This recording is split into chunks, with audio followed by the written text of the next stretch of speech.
All right, Kylie, thank you. Well, raising teacher pay continues to be one of the top issues in education in Indiana, and it is expected to be a priority for lawmakers during this year's General Assembly.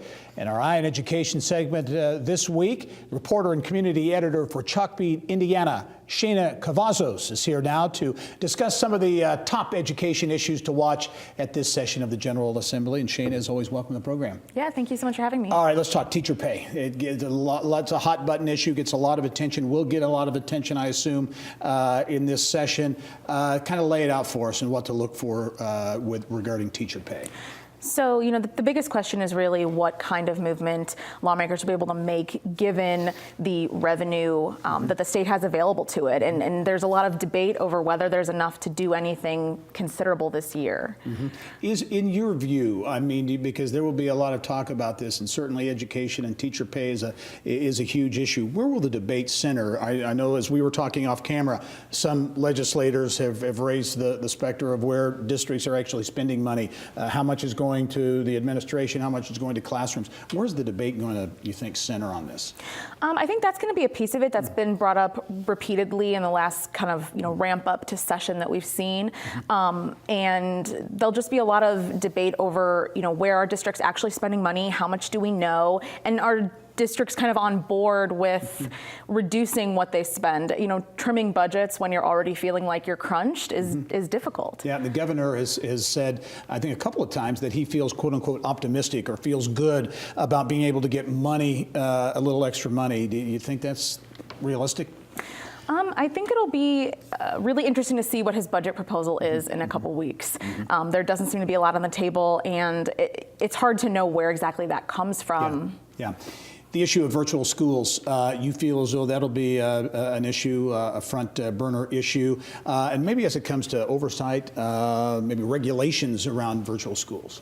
I think if we're going to see them, they would happen this year. The state board made its recommendations, and lawmakers have told me so far that they expect there to be some movement, and it would be the first time that really Indiana has acted to regulate the schools rather than expand them. So performance of the virtual schools really not been up to par. Is that part of what's driving this, you think? Yeah, it hasn't been. Basically every virtual school in the state has received at least one F grade in recent years. I think right now all but one have.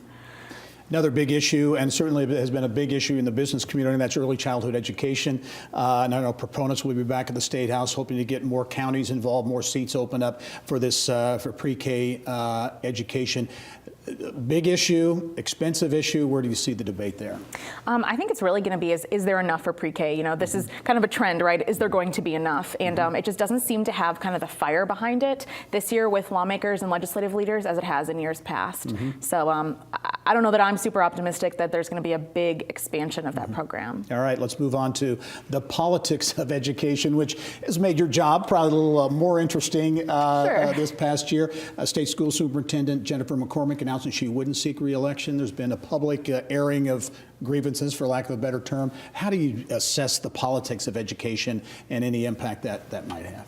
Well, certainly having it all out in the public is going to make the conversations a bit different, and it'll be interesting to see kind of where lawmakers sign on to Dr. McCormick's priorities and wanting to fund them, given some of this back and forth that we've had. All right, final issue, school safety. Unfortunately, came to light here in Indiana with some school shootings, one in particular in Noblesville that got a lot of national attention. Noblesville passed a referendum, $50 million for school safety. Do you see maybe some bills being introduced or at least debated regarding school safety? Definitely. And after the special session last year, too, there's been a lot of school safety support.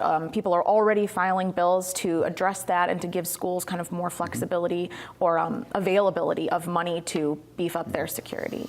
All right, will be a busy session, in particular for education, and you're going to be very busy as well. Shayna Cavazos, thanks very much, and look forward to having you back on the show again. Yeah, thanks so much. All right.